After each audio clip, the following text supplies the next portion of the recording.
Au moins, ils ont compris l'univers du jeu vidéo. C'est déjà ça.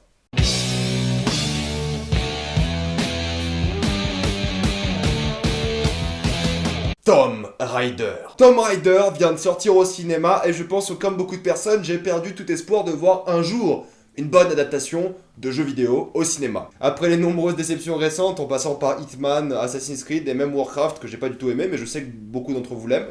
Je comprends pas pourquoi d'ailleurs. J'attendais pas du tout ce Tomb Raider, ou du moins pas énormément, parce que j'ai vu l'esthétique du film et je me suis dit, ah, ça c'est le jeu de 2013. Super. Et honnêtement, ils ont bien pris l'esthétique du jeu et ils ont bien compris l'univers de Lara Croft.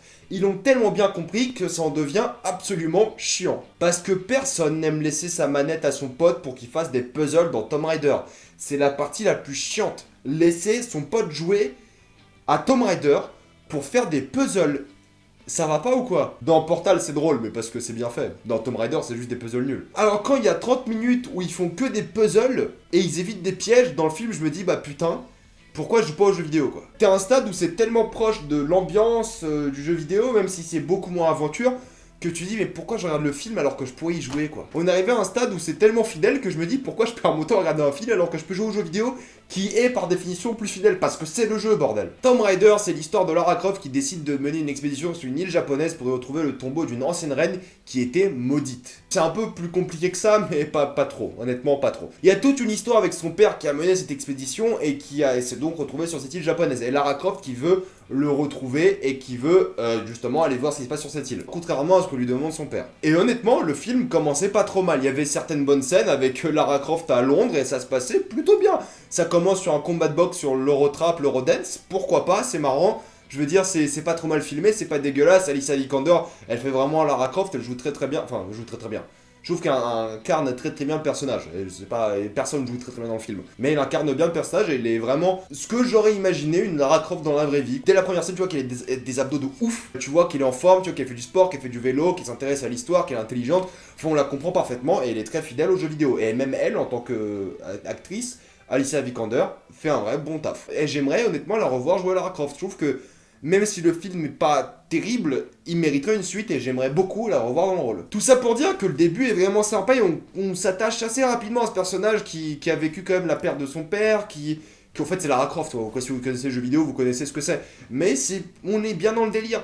Sauf que dès qu'on arrive sur l'île, oh putain de merde. Avant d'arriver sur l'île, on a introduit un capitaine qui s'appelle Louren, qui va l'emmener sur l'île, un capitaine chinois, parce que bon, forcément, faut faire plaisir à l'audience chinoise, pourquoi pas. Rien de mal, mais dans le jeu vidéo, ça se passait pas du tout comme ça, mais soit, pourquoi pas. Et tu dis que ce personnage de Louren va avoir une intrigue assez intéressante, parce que lui aussi, il a perdu son père, lui aussi, il essaie de noyer un peu son chagrin d'une certaine manière, Lara Croft en essayant d'apprendre le plus possible, en faisant du sport, des trucs extrêmes, etc.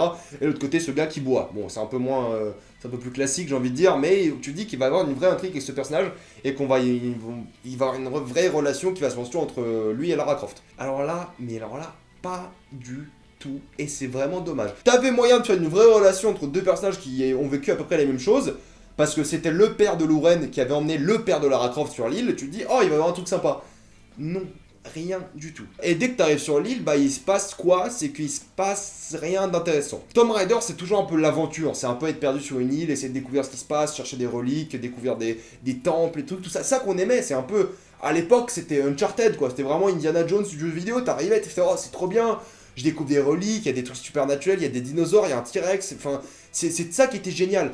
Là, c'est pas du tout une aventure, c'est pas du tout il y a pas du tout de vrai mythe. Il y a des éléments surnaturels parce que ça reste en Tomb Raider. Mais il n'y a rien de bien. Dès que tu arrives sur l'île, sans spoiler, il t'introduit un personnage interprété par Walton Goggins qui joue lui aussi bien dans le film et je trouve qu'il fait un méchant assez correct. Dommage, il avait de quoi être plus exploité. Bon, encore une fois, c'est tant pis pour nous, j'ai envie de dire. Vous voyez le dédain que j'ai envers ce film. C'est que il me laisse tellement indifférent que je vais l'oublier d'ici demain. On introduit au méchant et tu dis, oh, il y a un passé entre le méchant et le père de Lara Croft, il va y avoir un truc et tout. Non. Rien du tout encore. Et le pire, c'est que le méchant, il dit « Je veux m'en aller de cette île, ça fait 7 ans que je suis là, je veux revoir ma famille. » Tu dis « Oh, c'est une bonne motivation, ça, t'es prêt à tout pour faire ça. » Mais c'est jamais réellement exploité et je trouve ça vraiment très dommage. Il y a un moment où tu dis que ça va être exploité et le gars fait un truc de méchant et ça perd toute crédibilité.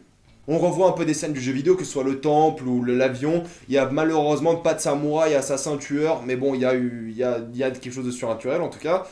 Et il y a rien à dire.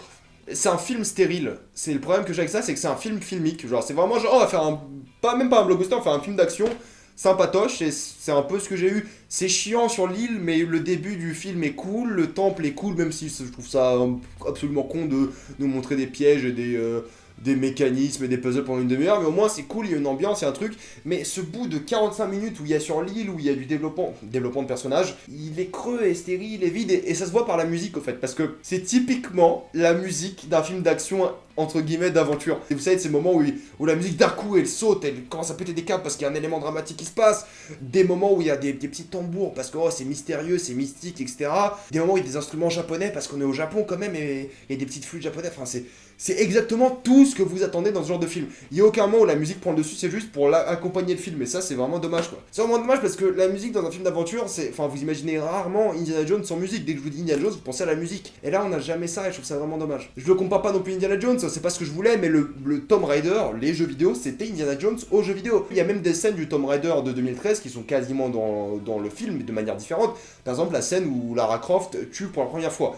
C'est dans le film d'une manière plus impactante et plus intéressante, mais comme dans le jeu, après qu'elle a tué un gars, elle en tue 10 000. c'est hilarant, la dissonance narrative est forte. Tout ça pour dire que je pense, honnêtement, qu'on aurait pu faire beaucoup pire en tant que film de jeu vidéo. Les effets spéciaux sont cool, les scènes d'action sont pas mal filmées, c'est pas un film qui est mal filmé honnêtement, c'est pas un film qui est mal édité. Des fois je me pose des questions quand même niveau editing, parce que ça c'est un peu n'importe quoi. Il y a un moment au tout début du film, il filme des parchemins, et t'as l'impression que c'est une danse tellement ça va vite quoi, genre ça filme les parchemins, c'est à droite, à gauche, t'as même pas le temps de lire, quoi. Ils s'en battent les couilles, c'est juste film des parchemins, ça fera de l'exposition, vas-y. Oui, c'est cheap dans les idées, oui, c'est cheap dans la mise en scène, y a rien de surprenant, de cool. Il y a un plan que je trouve vraiment cool, c'est quand Lara Croft fait du vélo au tout début et la caméra est posée sur le vélo derrière, et qu'il y a de la peinture qui sort du vélo, ça, j'ai trouvé ça cool et immersif. Mais sinon, il n'y a rien de vraiment très intéressant de ce point de vue-là. Mais ça fait pas de mal, c'est pas un film qui fait mal, quoi. C'est pas un film, tu vas dire, oh, c'est vraiment trop de la merde. C'est ok. C'est stérile, c'est inoffensif, si vous avez rien à voir, pourquoi pas. Voilà. Bon. Mais si vous pouvez plutôt jouer aux jeux vidéo à la place, c'est une meilleure idée. Mine de rien, j'ai envie de voir une suite. Franchement, j'ai pas passé le pire des moments. Je me suis fait chier pendant un long moment, mais honnêtement, rétrospectivement, je pourrais me refaire chier comme ça, quoi. Ça peut le faire. Franchement, ça peut le faire. Et j'ai pas compris le caméo de Nick Frost. Alors là, absolument pas compris quoi. C'est du potentiel gâché, mais en même temps j'y voyais pas l'ambition derrière, donc ça va, je le vis pas trop mal. C'est un film, voilà, c'est un film, meilleure définition. Voici ma critique. C'est un film. Avez-vous vu Tomb Raider? Si oui, mettez-moi ça dans les commentaires. Avez-vous détesté? Avez-vous adoré? Est-ce que ça vous a laissé indifférent comme moi? Voilà, ça sert à rien. Tout ça dans les commentaires. Avez-vous joué aux jeux vidéo? Si oui, mettez-moi votre préféré. Pour moi, je crois que c'est Tomb Raider Anniversary, étonnamment. Ouais, c'est le remake du 1, mais je l'aime bien. Voilà, j'aime pas du tout celui de 2013 par contre, j'y arrive pas, j'ai juste Uncharted du pauvre dans ma tête quand j'y pense. Moi je vous dis à la prochaine fois, sur moi sur Facebook, sur Twitter, sur YouTube. La semaine prochaine c'est Pacific Rim, allez voir mes critiques d'Annihilation, et la vidéo sur Star Wars sera aussi la semaine prochaine. Allez, salut à tous.